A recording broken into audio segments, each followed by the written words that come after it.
Violence of any kind isn't the answer. You know, violence can be physical, violence can be verbal, violence can be political. An acid attack in Milwaukee in 2019, a deadly hit and run in Fond du Lac in 2020, and an alleged acid attack in Madison that investigators closed, citing no evidence. All drew significant attention in Wisconsin. But the reality of hate crimes is much deeper than the big headlines. In a state of hate investigation, investigative reporter Naomi Coles uncovered assault after assault, threat after threat that didn't make the public eye. And more than that, the missteps, the errors, and technicalities that bog it down within the criminal justice system and leave official data riddled with incomplete reporting.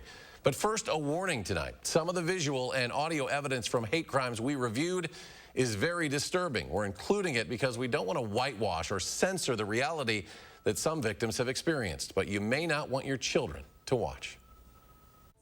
Don't make me go get that whip and tie you to my tree, just like they used to do your ancestors. Hate crimes are message crimes. If you attack a black man, you want the entire black community to know you're not welcome, you're not like us, leave. Jefferson County 911. Okay, what happened to your face? I saw somebody on Facebook said, oh, all of a sudden there's hate crimes against Asians. I mean, it's been happening forever. And in order for us to stop history from repeating itself, at some point we have to confront it. They have a gun, he said? Yeah. After a shooting in Atlanta killed 8 people, including 6 Korean women. Those shootings caused serious concern for people's safety and the community at large. We set out to better understand hate here at home. This investigation started with a list of 2020 hate crime numbers from the State Department of Justice. Numbers that lack meaning without context, and for reasons we'll explain later, are often severely incomplete. So we asked about 100 agencies, all the ones reporting a hate crime from 2018 to 2020, for those reports. After weeks of calls like this, Classifying all these things for UCR and NIBR's reporting, that's not their wheelhouse. And emails like this, we ready to report for ourselves and sorted through what police said was classified in error and what wasn't.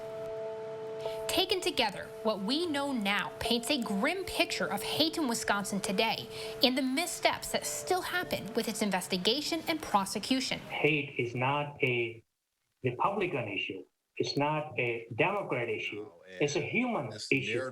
We talked to more than 24 victims, advocates, investigators, prosecutors, and experts. I've been a detective about 10 years. I'm a federal prosecutor for 38 years. You'll hear from many of them. I'm not completely healed from it. I don't know how I would feel seeing him again.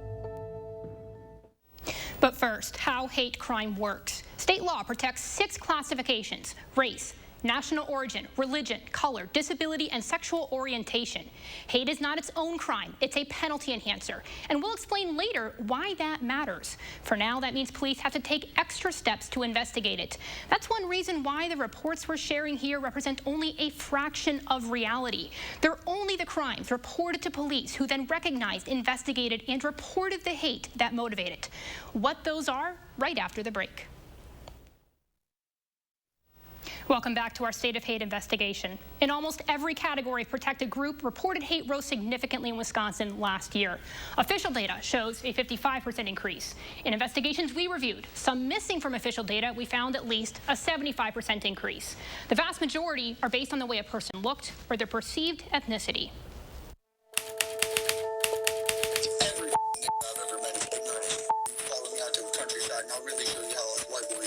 Dustin Wetzel left this voice message in January for a black woman who stood up to him for using a racial slur online. I'm gonna go to your big mama's house, I'm gonna go to your brother's house, and I'm gonna do the same thing to all of them. And I ain't gonna fucking stop until everybody in your family's fucking dead. He just took a no contest plea deal, guilty of using a phone to send obscene threats with a hate crime penalty. Race, color, and national origin are the main drivers of hate reported to police in Wisconsin, and that's by a wide margin. The bulk are threats, intimidation, fights, and beatings. We found death threats like you just heard again and again. A Hispanic woman and her mother in Dodge County were threatened and insulted with slurs by a stranger on Facebook. They told police it left them terrified, always looking over their shoulder. A drunk white man saw 2 young girls on Madison's west side, told them they're black and worthless, and threatened to sexually assault them. And while dozens of these crimes were threats or intimidation alone, threats also moved to action. He's been harassing me for so long. A black man in Winnebago County said his coworker threw molten metal at him after a long buildup of harassment. How long will I tell you that I'm treated different here? He calls me racist words. Nobody want to do anything. Not my life. And in the state's only recorded hate-related homicide case in the time frame we looked at, a Hispanic man said he intentionally targeted Philip Thiessen in a hit-and-run because of his race and because of years of his own built-up anger over racism. Navarro told detectives that he believed the person driving the motorcycle was white and that the Harley culture is made up of white racists.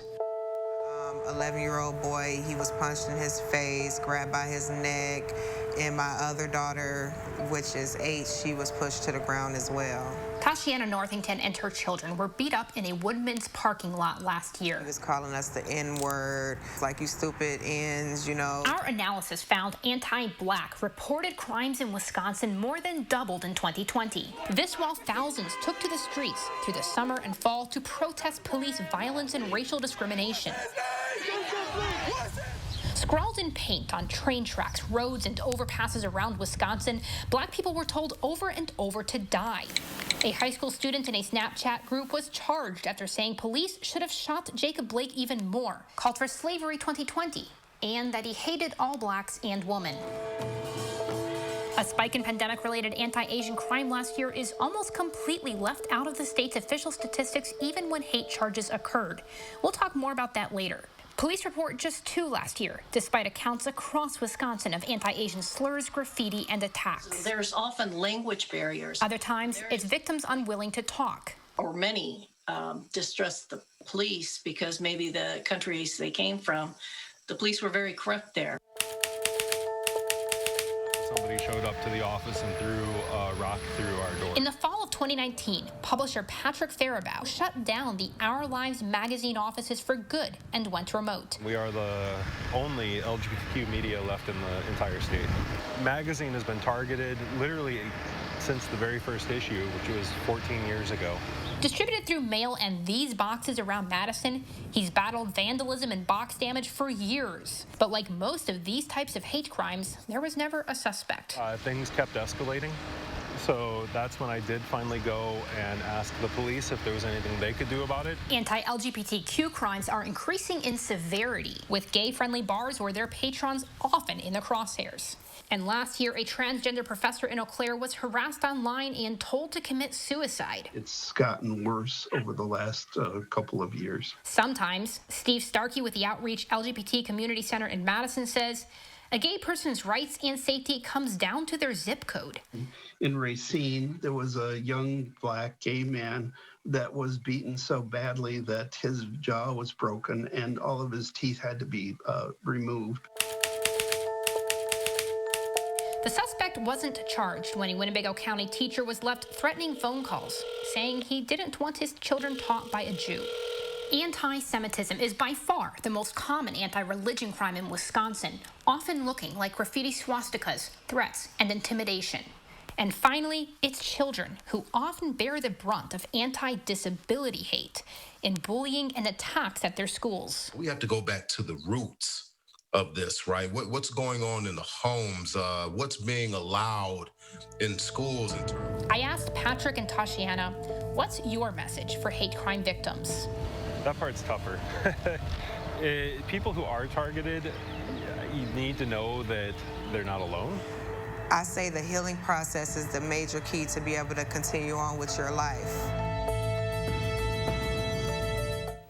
Knowing what the crimes are is just the beginning. I'm also tackling the missteps and breakdowns that happen during investigations, why reporting is so flawed, and a first-of-its-kind look at exactly how many hate crimes led to actual convictions in Wisconsin. The next step in this series, how police interact with hate, and that is the next story tonight at 10 o'clock.